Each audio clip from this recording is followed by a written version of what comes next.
يا سبخو ابشرني بريتي يا لمي خو ابشرني بريتي لف بريسا دكنتي هماتي ابشرني بريتي يا لمي خو ابشرني بريتي يا سبخو ابشرني بريتي لف بريسا دكنتي هماتي ابشرني بريتي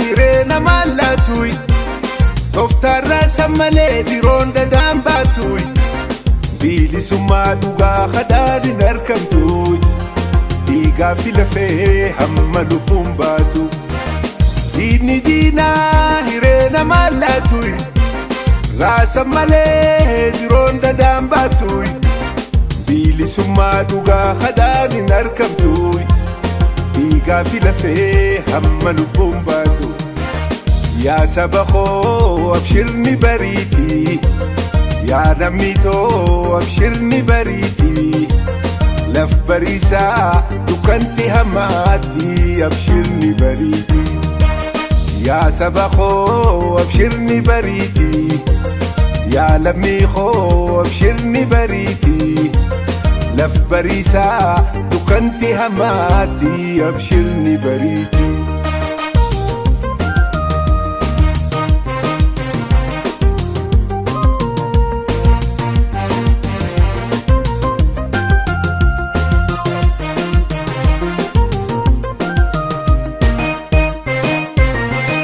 داندي ولا بوما ديرا في دتبا بلا في دبور كوبا يكبا روبا في أدو الرد والدبري دارا في هليا دخان كتاموري داندي ولا بوما ديرا في دتبا بلا في دبور كوبا يكبا روبا في أدو الرد والدبري دارا في هليا دخان كتاموري يا سبخو ابشرني بريتي يا لميخو ابشرني بريتي لف بريسا دكنتي هماتي ابشرني بريتي يا سبخو ابشرني بريتي يا لميخو ابشرني بريتي لف بريسا دكني هماتي ابشرني بريتي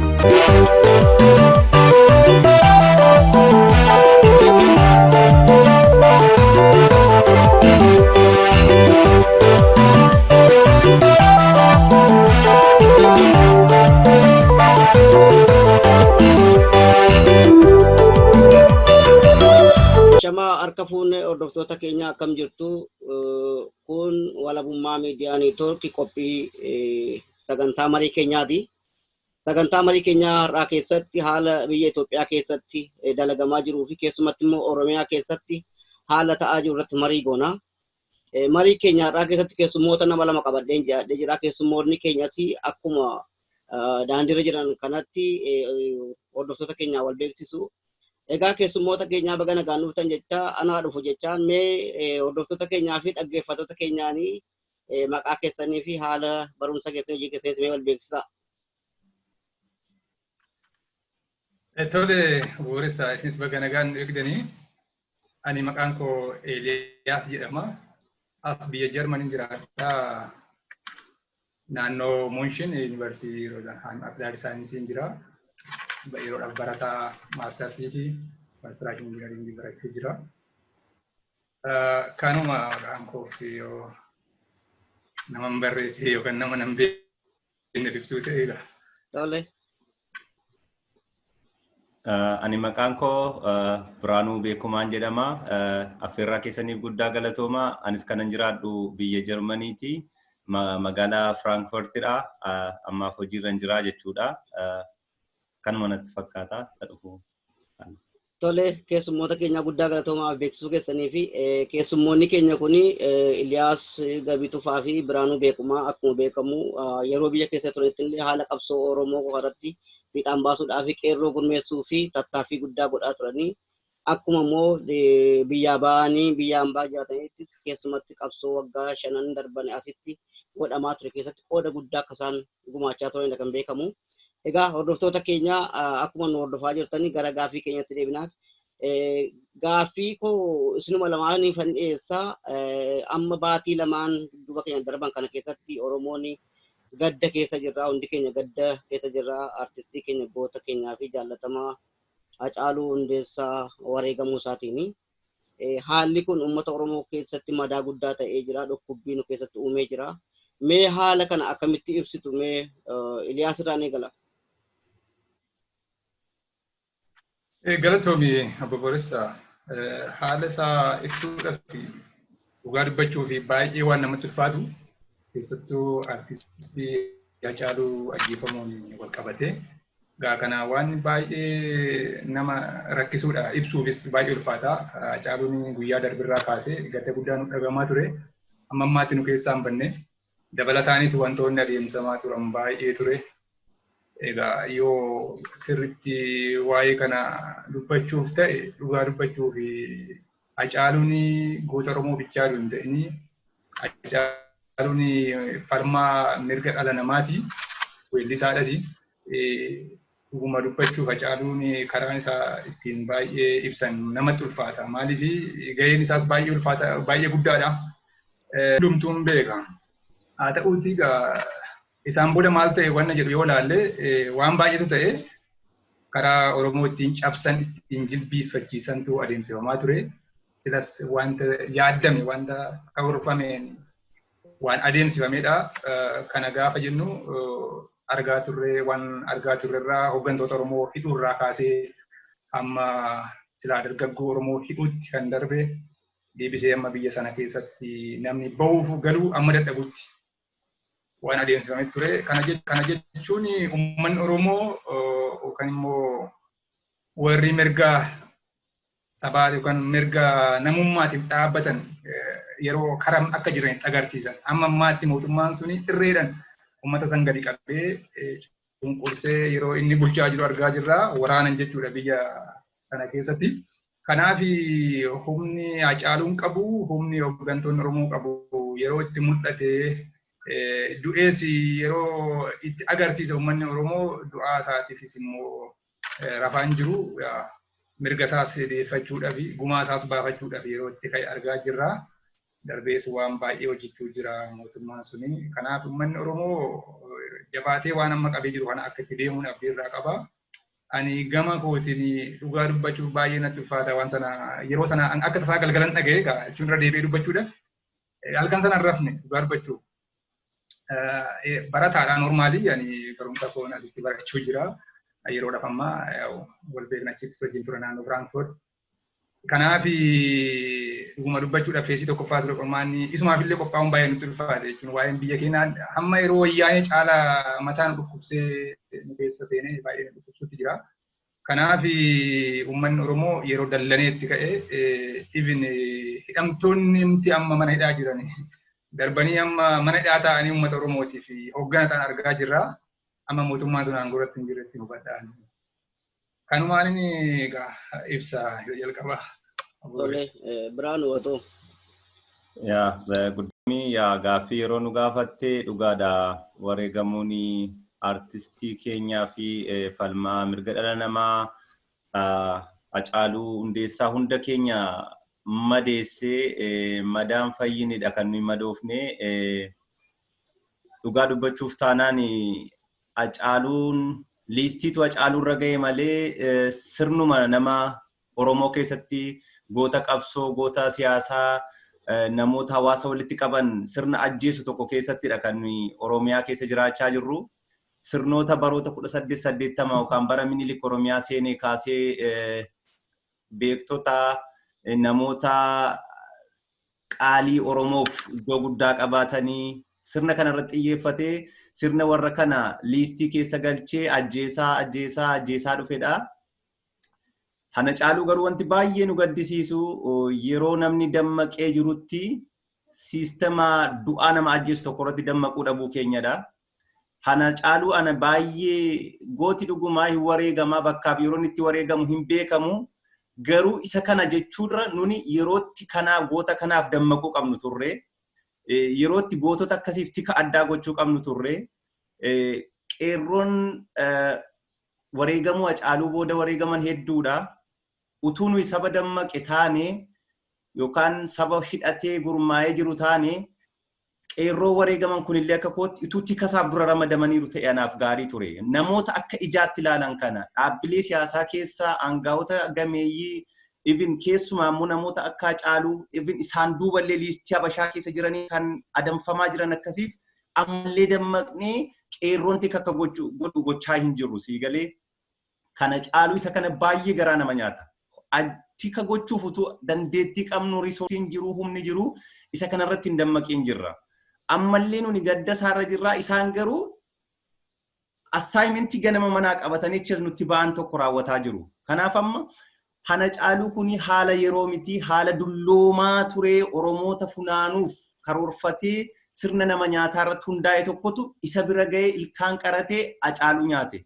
Dhugaadhuma amanuu hin dandeenye sadarkaa hoggana siyaasaatti gameeyyii siyaasaatti nama akkasii nyaatu jennee ilkaan akkasitti qarame qabu jennee amannee hin beennu tasa nurra ga'ee baay'ee gaddinee stiil amma yeroo karaa deeman akka kootti yeroon suuraa isaa arguu ina waalle ani keessa kootti mucaa kanaa baay'ee na gaddisiisaa maaliif nama sirriitti Oromoof waa hundi galee fi waa'een gita qabsoo Oromoollee galee fi keessaaf alatti nama utubaa ta'uu danda'udha. Isa kana immoo even yerootti warri bosona jiranillee galaa keenya dhabne jedhanidha. Nyaata warra qabsaa'ota hidhatee illee akka ta'edha mucaan kun kan isaan dhugaa ba'anii fi baay'ee nama rifachiisaa garuu rifaatuudhaan rifannee taa'uu miti ani kanan jedhu.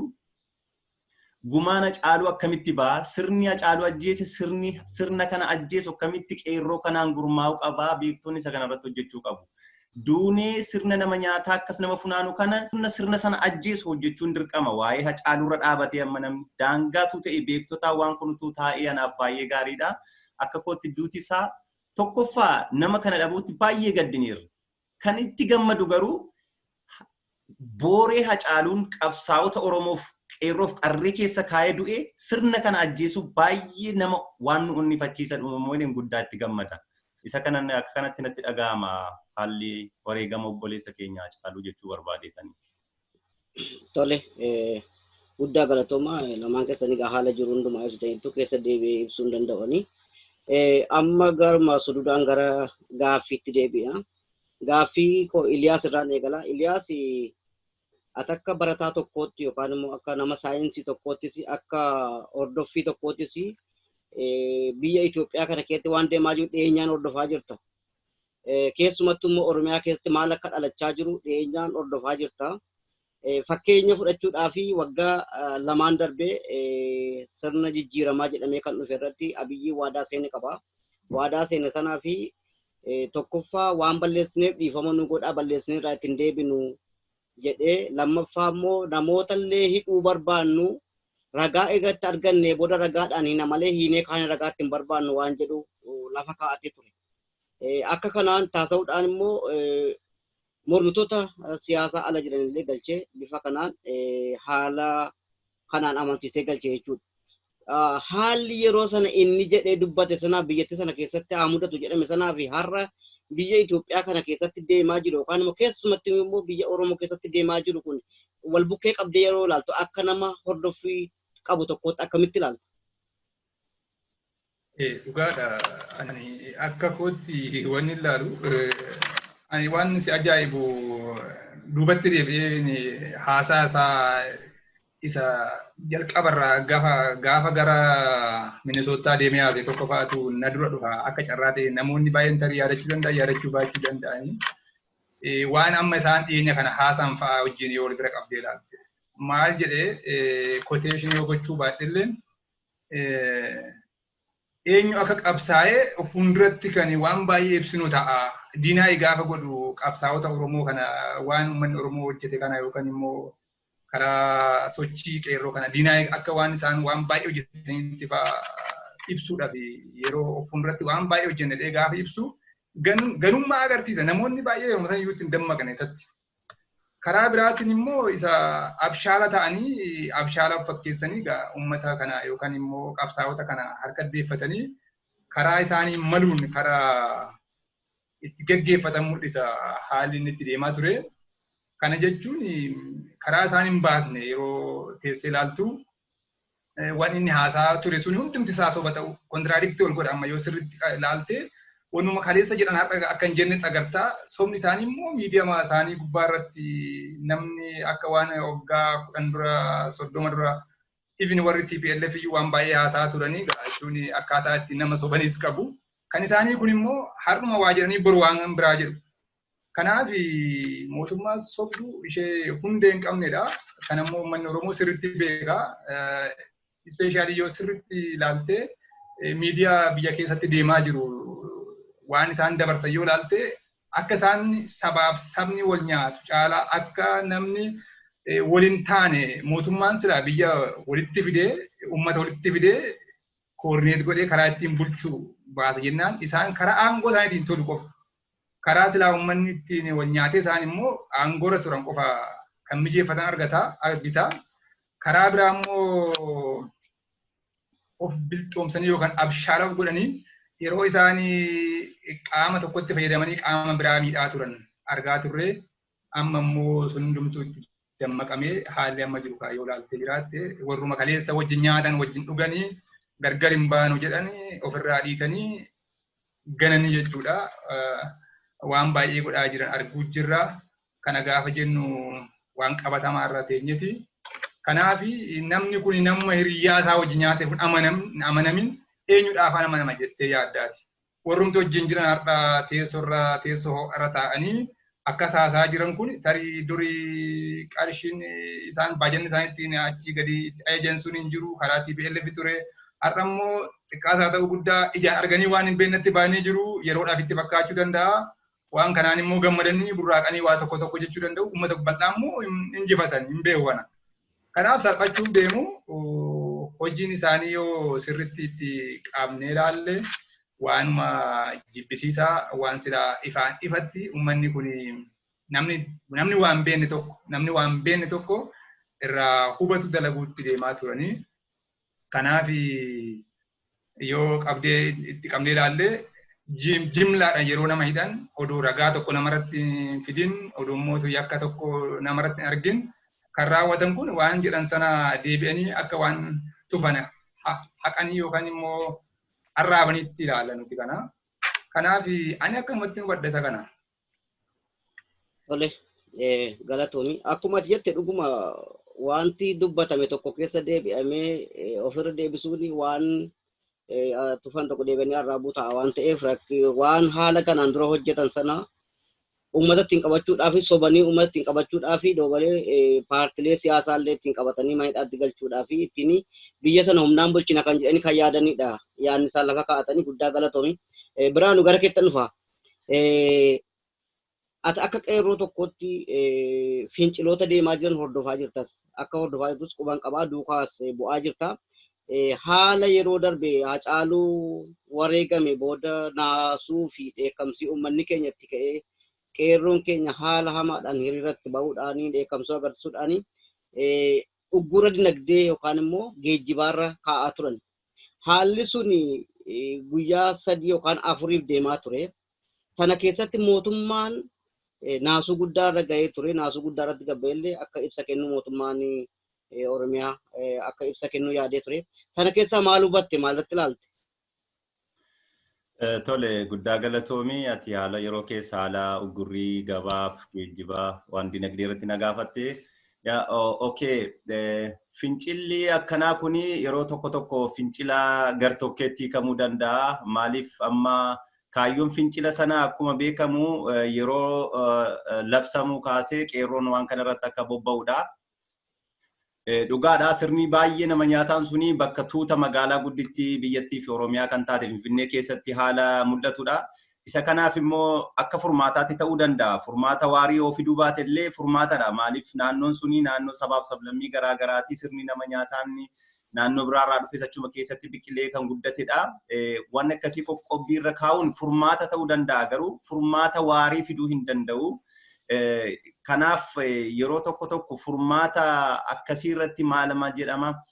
Nan sirba jedhanii morma dhokfachuun hin danda'amu akkuma jedhu kuni finciladha. Fincila gochuu walgitadha. Fincilli immoo yeroo hundumaa karaa kanaan qofa jechuun sitti ulfaata. Maal jechuu barbaadeeni sirnaan wanta gadi dhaabbate tokkoon qoqqobbii diinagdee kaa'uuf irratti hojjechuu qabna. Dhimma yeroo yoo ta'e dhimma yeroo akka ta'e diinni dursee hubatee furmaatatti barbaaddata. Sii galee garuu sirna waaltaawaama qoqqobbii kanarra kaa'ee waan kanarratti Oromiyaa bu'aa buusu yoo ta'e baay'ee gaariidhaan jedha. Qeerroon illee yeroo baay'ee waamicha waamamu hundumaa irratti aktiivilii hin hirmaatu. Garuu yeroo tokko yoo teenyee ilaallu wantoonni nuni goone kuni bu'aan isaa hammam argamsiisuuf kaayyoo nuyi manaa baaneef assaayimentiin fudhannee baane hammam ga'uu qaba. Wanti ta'e immoo hammam fida waan sana isa jedhudha. Kanaaf ani maalittiin fudhadha waan kana sochii qeerroo akkasii yookaan immoo sochii uggura dinagdee fi geejjibaa kana tokkoffaa yoo dhugaa dubbachuuf ta'e paarshaalisiinis iddootti si miidhu qaba. Siigalee yeroo akkas waan akkasii ta'u garuu immoo diina irratti cireeffatte waan ta'eef diina immoo baay'ee miidha isa jennu malee 50-50 gara keettis miidhaan isaa dhufuu danda'a jechuu barbaadeetanii. Kanaaf yeroo tokko an akka kootti yaada namoota dhuunfaa hunda mormuu kotoo hin taane furmaata waarii ta'a diddaa waarii fiduu danda'a gola waan guddaa tokko fiduu danda'a isa jedhu gaafa laaltu isa kanarratti yoo laalu garuu hamma tokko bu'aan eegamuuf akkaataan itti adeemamu murtaa'u ta'uu qaba. Keessumaati walii galamee guyyaa meeqa hamma meeqaatti godhama. Qeerroon akkaataa kamii waan kanarratti qindaa'ee hojjechuu qaba. Jechuun miidiyaa keenya irratti haalli qindaa'e tokko gadhiifamuu qabaa jechuu barbaadeen sirnaanidha waan kuni. Yoo seeraan gadhiifame seeraan hojiirra oole dhuguma tuuta sana hin miidha. Gaafa sana ilaalta Finfinneen Oromiyaa keessaa maddiisaa maalsaa bishaansaa geejjibisaa achuma gara Oromiyaa irraa gara sanatti dhaqaa diina ofirratti sooraa diina ofirratti jabeessuuf mogolee diinaa isa jabaatee irratti dhaabate laaffisuu fi qoqqobbiin akkasii gaariidha. Furmaatas ta'uu danda'a amma tokko garuu furmaata isa dhumaati isa jedhu fanaaf gaaffiidha jechuu barbaadeetanii. Kanaaf waan kanarratti yeroo baay'ee bu'aan isaa maalidha gaamma atis argaa jirtaanis argaan jira. Maaliif yeroo tokko xiqqoo wanti immoo ambijiitii yookaan namatti ifan taane jalqabee yoom xumura ka jedhu illee yeroo tokko sooshaal miidiyaa irra akkuma deemutti maal dhaabatee maatti fufuu didee yeroo itti deemee fa'aa haasa'amu jira. Kana jechuun maal jechuudha qindoominni waloo akka dhibeedha gurrii magabaa kanarrattu. Inni kuni waa kana isee maalan jedhaa mutual understanding hin qabnu jechuudha yeroo fincilaaf kaanullee. Kana jechuun immoo yeroo tokko naan galuu garuu kaleessa fakkeenyaaf waan akkasii irratti namooti piroofii ta'anii sirriitti roga qabeeyyii godhanii milkaa'an gameessi siyaasaa warra akka jawaarfaa warra akkasii jechuudha. Akkamitti adeeman jennee nurruu jararraa nu banne ta'aa laata see dhufaa nu badha yeroo tokko. Siigalee kaleessa adeemsa qabsoo Oromoo keessatti wanti kun bu'aansaa maal ture eessa ga'eera jenneetti galleerraa waan akkasii fa'aa gaaffii nama kaasaa. Kanaaf bu'aasaa yeroo madaallu galmaan ga'eeraa bu'aan nuyi barbaanne sanaaf isa jedhudha. Garuu waan sitti tolu inni guddaan mootummaa raasuuf olola guddaadha. Gurriin gabaa godhames godhamuu baates ololli isaa baay'ee jabaadha. Mootummaa hin raasa. Sababa hamma raayyaa ittisa biyyattii keessa facaasuttidha inni kun. Ololli isaa iddoo guddaa qaba. Bu'aa guddaa qaba. Bu'aan isaa maalidha? Diina raasaa nageenya mootummaa bakka jiru tasgabbii hin dhowwaa. Godhames godhamuu baates baay'ee guddaadha. Baay'ee isa kanarratti immoo kireeditii guddaan kennaaf. Maaliif ammuma ta'ettu laali miidiyaa irratti raafameera even yoo laaltu har'a yuuroonii 30 meeqa irraa 42 galeera yoo kaarensi cheenjii irraa laalte jechuudha. Kanaafuu bu'aa qaba. Hololli isaayyuu qabatamaa wanta godhamuu dhabe jennee komannu gara sidhammoo si jechuu barbaadeetanii. Kanaaf furmaata si'a ta'a jedhees nan yaada kanatti. Galatoon Iliyaas gara keettan dhufa. Akkuma amma inni irraa jedhe haalli lagannaa gabaatii fi geejjibaa mootummaa sanarratti naasuu guddaa fi raasuu guddaas fideera. Fafas immoo qeerroottis fideera kan jedhu qaba. Gara paartilee siyaasaatti si deebisa. Haalli biyyattii keessatti kan jiru morkattoonni mootummaa kanaanii karaa nagaatiin qabsoofna jedhanii galanii biyya keessa jiru. Erga biyya keessa jiranii booda immoo haala isaan mijaa'uu yookaan paartileen siyaasaa irra aanuu dhaafi haamilee waan qabaniif qeerroonis mootumsa isaanii waan qabuuf paartilee siyaasaa kan ogguraa jiru. Paartilee siyaasaa kan ogguranii keessumaayyuu immoo hooggantoota adda bilisummaa Oromoo olaanoo fuudhanii hidhaatti naqaniiru. Paartilee KFO olaanoo gurguddoo kan akka Jawaar Mohammad fa'aa kana fuudhanii hidhaa galchanii jiru. Itti dabaluudhaan immoo eega kana godhanii boodallee hayduree adda bilisummaa Oromoodha akka inni manaan baane ogguranii ka'anii deebi'anii oggursurraa ka'eerallee jedhanii immoo fuudhanii hojiitti deebisanii achii booda deebitanii immoo namatu si ajjeesuudhaaf waan ta'eef hojii akka hin seenne jedhanii dhorkanii manatti deebisan jechuudha. Hogguu kana keessa jiru mootummaan kun dhaaba kana keessa dhaaba kana gargar diiguudhaa fi paartileen siyaasaa yookaan immoo achi keessa jiran hoogganoonni dhaaba kana keessa jiranii dhaabni kun fonqolcha godhee jira. Fonqolcha godhee ittaanaa hayduree filateedha kan jedhaniiti kan isaan labsan jechuudha. Sanarraa kan ka'uudhaan ittaanaa hayduree sunii fi hayduree illee ibsa kennee ture akka wanti kun hin taane. Kana ta'uudhaan mootummaan kun kana yeroo godhu paartilee siyaasaa kana mana hidhaatti yeroo hooggantoota paartilee siyaasaa kana mana hidhaatti yeroo guuru dabalee immoo haala akkasii kan fonqolcha yeroo paartii yookaan dhaaba keessa raawwatu maal agarsiisa yookaan maaliif deema itti yaadda akka hubataa tokkotti. Galatoomii Boorisa. Mee dura bakka biraan waan dinagdee kaa'isanirraa anillee yaa'u. Waa'ee dinagdee irraa yoo hiitee hubannoo qabaachuu baanne amma tokko waan baay'ee irraa beekamu ni jira jedheen abdadhaa. Sababni isaa Oromiyaan I think waggaa lamaa fi hammi tokko paarshaalii qoqqobbii godhamee jira jedhee yaadaan amma riiphii jala galanii jiru. Fakkeenyaaf lixa Wallaggaa jechuun lixa Oromiyaa irraa yoo fudhanne bunni achii dhufee gara biyya alaatti ekspoort ta'u hin jiraatu karaa Booranaatii dhufee kan ekspoort ta'u amma dhiyeenya immoo qoqqobbii eegalame kanaan karaa Hararii irraa eessuma irraayyuu Oromiyaa irraa wantoonni ekspoort ta'an isaaniif kan deeman hamma sanaa miti jechuudha. Kanaaf dinagdee biyya sanaa uggurri yoo dabalatee dhufe immoo baay'ee propagandumti jiru kuni gara hojiitti immoo iddoon itti hiikames jira. Baay'ee wayii naannoo riimootii irratti riimootii irraatii dhufa wanni baay'een gara Finfinnee kan dhufu. Kanaaf amma bilbilaanis quba qabnutti baay'ee qaala'insi magaalattii sana keessatti uumamee jira. Kana jechuun immoo uummata Oromoo miti baay'inaan magaalaa sana keessa kan jiraatu.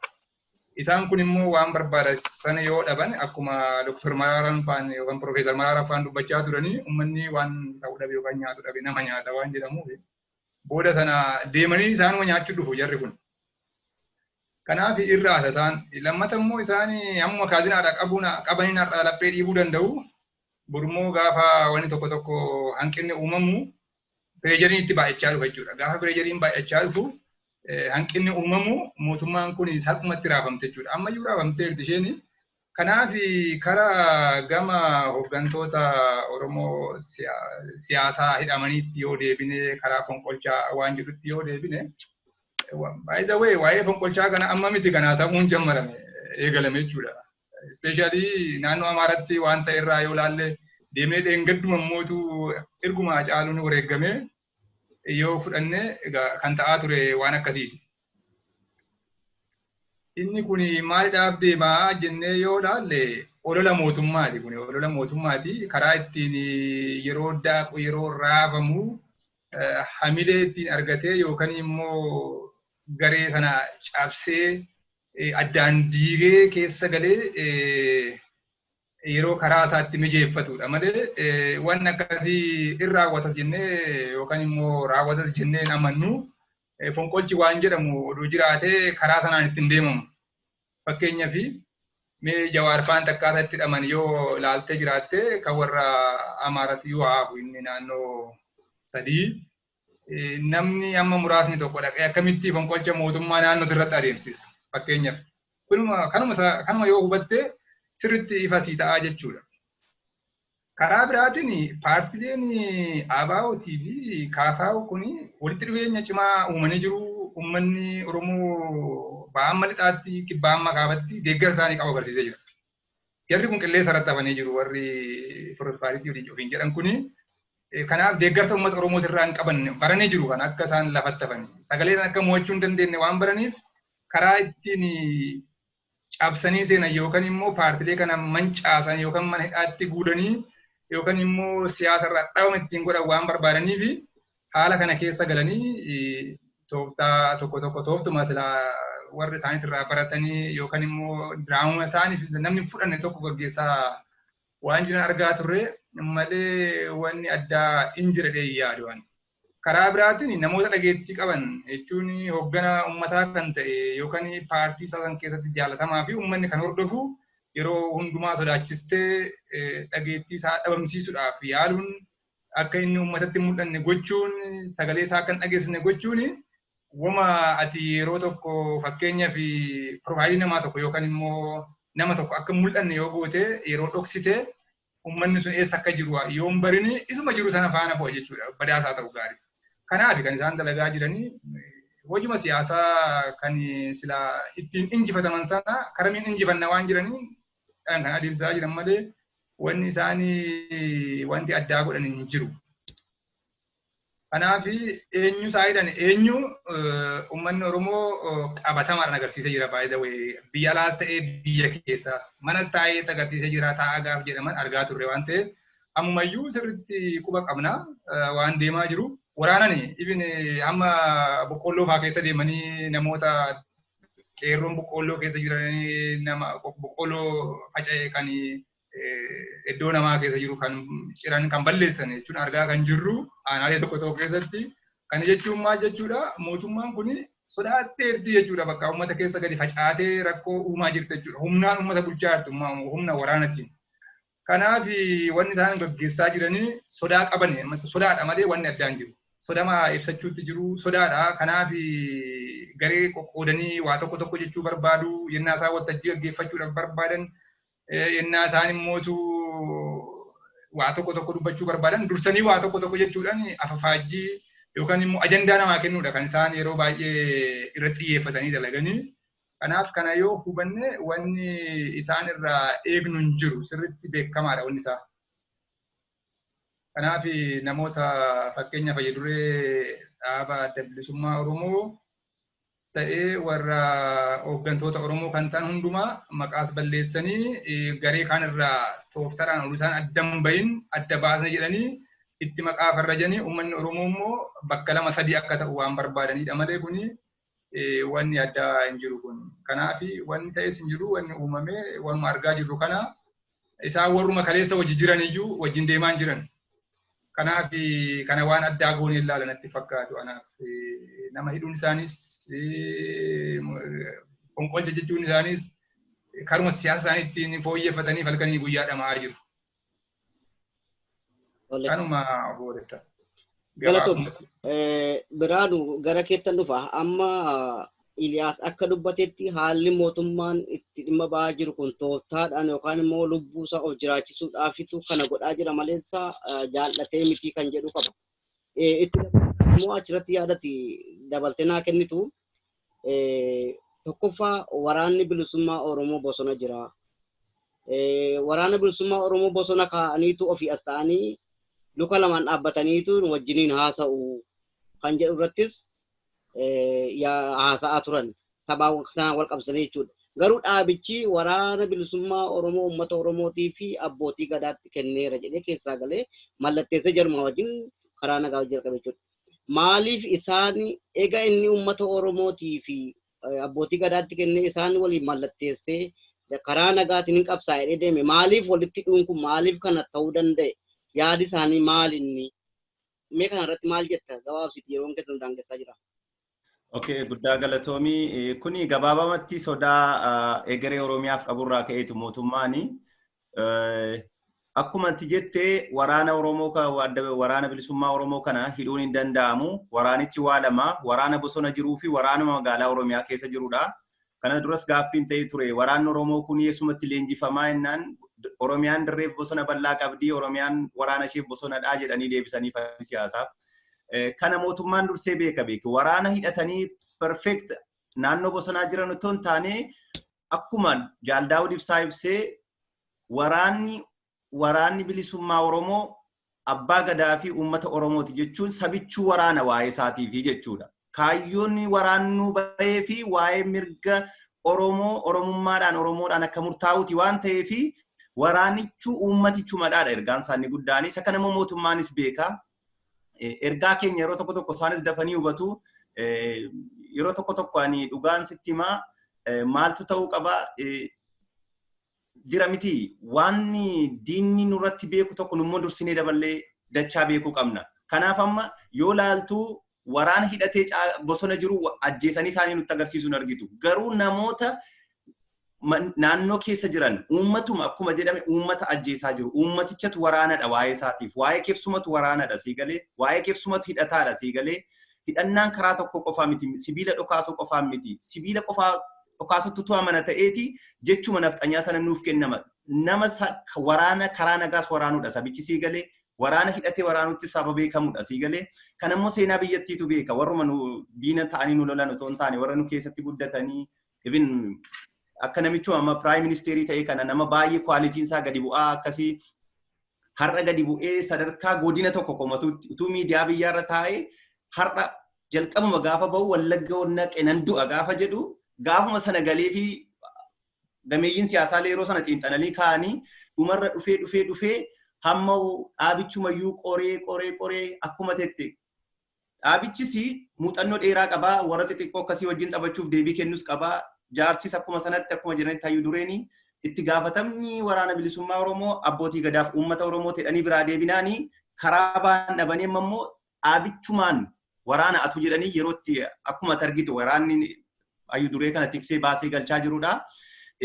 Kanaaf sodaa mootummaan egeree Oromoof qabuu fi keessumaa akkuma Eliyaas Sararraa tuqetti dhaabni Oromoo kallattii lama akka qabate guduunfamee akka dhufu keessumaa ABO fi KFO irratti akka xiyyeeffatanii hawaasni isaan kana faana akka jiru dhibba mootummaan bira ga'eera siigalee kanaaf amma na'anii ajandaa gurguddaa paartii keessaa ajjeesuurra sabni hundumtuu kan jarra kaate kan akka Haacaaluu fa'aa ajjeesuudhaan kallattii qabsoo keenya guduunfuu gaafa nu geenyu nu jalaa facaasuuf deemaa jiru jechuudha. Kana irratti nuni dammaquu qabna isa kana sirriitti beekuu qabna. Kanaaf waraanni bilisummaa Oromoo ammallee uummatichumaa fi ijoollee lubbuu isaanii immoo daayireekti kennanii hidhatanii bosona jiranidha. Maaliif kun waan lamaaf nu barbaachisa sirni nurratti ijaarame akkuma sila siin jedhe sirna sibiilatti amanee sirna meeshaa waraanaatti amanee biyya keenya galeedha seegalee kanaaf jarri nafxanyaa jedhamu. Nun immoo yeroo tokko sirni sun sibiilaan amman ijoollee keenya galaafatetti sibiilaaf dirqama nus gatii kaffaluu qabna galaa warra hidhatee kanaa lubbuu isaanii kennee ta'uu qabnaa jechuudha. Amma nun hamma jireenya keenyaa keessatti araarri barbaade bu'u keessumaa gumaana caalu uummata Oromoo qeerroof unuun hin ba'u taanaanii baay'ee tuffiin jirre tuffatamna. Baay'ee qaanii salphina hin jirre keessa galla. Direct okay anaaf dhiifama naa godhi warri galabaan kun hundi isheetu xaragamtee duute warri nafxanyaa jedhanii walakkaa vaaliyuu Haacaaluu naaf hin ga'u iddoo isaa. Aarii koos narraan cabsu. Homaa miti naaf jarri walitti dhumtuyyuu jechuudha. Isa kana gumaanaa baasachuu miti garuu sibiilaan amma nu argan sibiilaanis hammam akka fayyadamuu dandeenyu agarsiisuuf nullee warra kana bira dhaabachuu qabna kan jedhullee nama na'an akka kottii jechuudha. Kanaaf waraanni bilisummaa Oromoo sabmootummaan adamsu qofaa otoo hin taane uummanni waraana akka ta'e gaafa sanatti himame. Isa kanarratti isaanis hojjechaa jiru waan uummata kana waraana kana diigu amma ajandaa kaleessaa fa'aa lammaata ari'amee maal ajandaa namni tokkee miti kan nu hordofuu qabnu kan si dhibu. Sirna nama tokko irratti ijaarame miti kan nu hordofuu qabnu. Sirna saba Oromootiin Oromoof ijaarame tokko irratti waliin yoo hojjenne sirna nama nyaataa akkasii kana galaafachuu yookaan balleessuu dandeenya. Kanaaf mootummaan dhaabbilee karaa seeraa dorgomuuf dhiyaatan kana jara kanaan yakkuun baay'ee gabaabaatti sodaa egeree Oromiyaaf qaban irra dhaabataniitu. Kun immoo waan hin oolledha. Kun waanuma hin oolledha. Kanaaf ammanni maaltitti fakkaate yeroo tokko maallatti fakkaata. Yeroo tokko barataan amma baay'ee qorumsa jabaa hojjetee assaayimentii gaariitti dhama'ee halkanii guyyaa hojjetee akkamitti akka dhufe beeku tokko yeroo tokko maal godha yoo maqaa isaa yookaan ID isaa dogoggoree barataa dadhabaan tokko ID yookaan maqaa barataa sanaa guutee assaayimentii galchata seegalee hatee galchatu rakkoon qabu. Garuu dhaqee waan sana astamaariin sun kottuu piruu godhi yoo naan jedhe gochuu hin danda'u. Abiyyi akkas ta'e beeki. Qabsoo keenya fuudhee kan qeerroof qarreen wareegama gurguddaan qaaliitiin as ga'e irratti maqaa barreeffachuu barbaade. Okee barreeffadhu jedhanii carraa kennaniif aangoliin siyaasaa baay'ee kan nagaddisiisan keessaa. Kenniifatuma qoma Oromootiin erga dubbattee let you go jedhanii itti kennanii dhiisan. Garuu poteenshaalii isaa dhabe dhaqee hin dandeenye beeki. Kanaaf amma nama kwaalitiin gadi bu'aa tokko nu qunname beekee dhumarratti nama baay'ee bu'aa tokko nu qunname garuu bu'aa fakkaatu malee warratti immoo hojii isaanii tooppii guddaa hojjechaa jiru tokkoof iddoo guddaa nama qabudha. Kanaaf kana wal bira qabee dhaangawoota siyaasaa keenya mana hidhaatti gidirsuunsaa sodaa egeree Oromiyaa irraa qabudha. Kan sidibu warra kana miti kammoo kan warri hidhaman suni warra nu qaree warra nu hundumaatiif sharp nu goyee nu qopheessedha. Hunda keenya yoo hidhe duwwaadha nu hunda keenya yoo ajjeese duwwaadha kan inni galma ga'u. Maaliif jawaaronni kumaatamni dhalataniiru hoggantoonni siyaasaa qaqqaaliin baay'een kumaatamni isaanirraa dhalataniiru isaanirraa barataniiru isuma sana riipiit goonaa isuma sanaan sirna sana ajjeesuuf jeerudha jechuudha. Kanaafuu manni hidhaa isaa hunga'u qabsoo keenya hidhee yookaan immoo qaama alnaamusa ta'e tokkotti nu fakkeessee dhaabbilee siyaasaa kana diiguu hin danda'u isa jedhuun qaba. Isa kanadha gabaabsuuf yoo ta'e garuu abaawoo shi wabooti hidhatee jira jedhee jechuu danda'a. Kaafaa'oo immoo shi waraanni kaafaa'oo jedhamu tokko jira hin jiru. Kanaafuu yaan isa kanaa shi wabootti yoo hidhe kan isa kanaa immoo maaliifi qoyan jara kanaa immoo maaliifi. Kanaaf mootummichi waan wal'aa godha waan wal'aa akka sabaatti fudhachuu hin dandeenye ifin sadarkaa magandaatti illee waan sin amansiisnedha waan isaan gochaa jiranii. Kanaaf sodaadha inni guddaan isaa garuu baay'ee sodaa qabanirra miillaan lafa dhaabbatanii jiranii raafamanii jiru. Kanaaf suuraadhaan walgahii chaayiroo walgahuufu ajandaa walgahii hin qabanii gabaabaatti. Kanaaf ammallee egereen kan dhaabbilee kanaati waan ta'eef namni immoo egeree kee beeku sirratti hojjeta. Isa kanarratti nu immoo dammaqaadha. Kanaaf dhaabbilee karaa nagaa qabsaan kana qaama hidhatetti fakkeessee dararuunsaa isumaafuu sirrii miti. Ofiisaatis waan itti mallatteessee irratti waadaa galeedha. Sadarkaa biyyattiisa ta'uu sadarkaa siyaasa addunyaatti yoo ilaalame mallattoo walii mallatteessaniiru. Qaamni ittiin isa yakkuu barbaadu kun mallattoon isaa asirra jira. Dhaabni kun isarraa bilisa ta'eera kan jedhu ittiin qabee dararuuf garuu waan tokko lafattiin isa ga'uun qabu yaada jedhuun qaba. Akkasitti ilaala sanni kana godhu jechuu barbaadeen. Galatoon waan baay'ee nu ibsitanii obboloowwan keenya baay'ee barumsa guddaadhaas beekumsa guddaadhaas yaada wal'aan nu ibsitanii amma yeroon kennas nu daangessee jira. Mee dhumarratti yaadni hafeera jettanii yookaan immoo dhaamsa qabna jettanii sekoondii 30 isinii kenna. Mee biraan dhaamsa yoo qabaatte sekoondii 30 illee ergaa yoo qabaatte dabarfadha. Guddaa galatoomiyaani dhaamsa addaa dhumarratti hin qabu.